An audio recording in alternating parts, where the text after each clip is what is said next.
Tungod sa kamahal na sa mga produktong petrolyo, usa ka estudyante sa kolehiyo sa Jinsan ang nagsakay na lamang intawog kabayo aron makatipid sa pamasahe.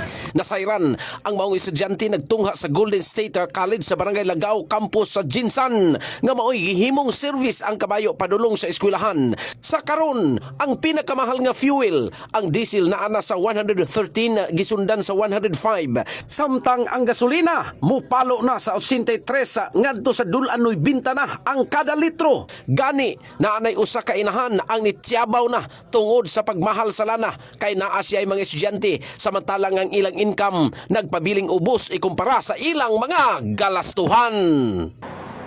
Tama na yung taon ng pagtaas kay kamo nga nasa taas dili mo makapilong unsa ang nasa ubos. Unsa gibati sa nasa ubos. Kami na ning kamot ni kada adlaw para sa among mga anak. Bisag lain ang lawas mapugos mig trabaho kay naaman mi mga college.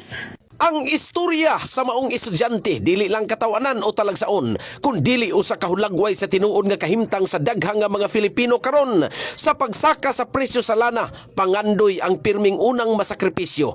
Ang pangitabo nagpamatuod nga samtang nagpadayon ang pagsaka sa presyo sa mga produktong petrolyo, mas daghan pang Filipino ang mapugos sa pagpaningkamot bisan sa dili na angay nga paagi aron lang mapadayon ang ilang inadlaw-adlaw nga kinabuhi ug edukasyon. In the heart of changing lives, ako si Brigada Alexander Lebrado sa 96.7 Brigada News FM Butuan, the Music and News Authority.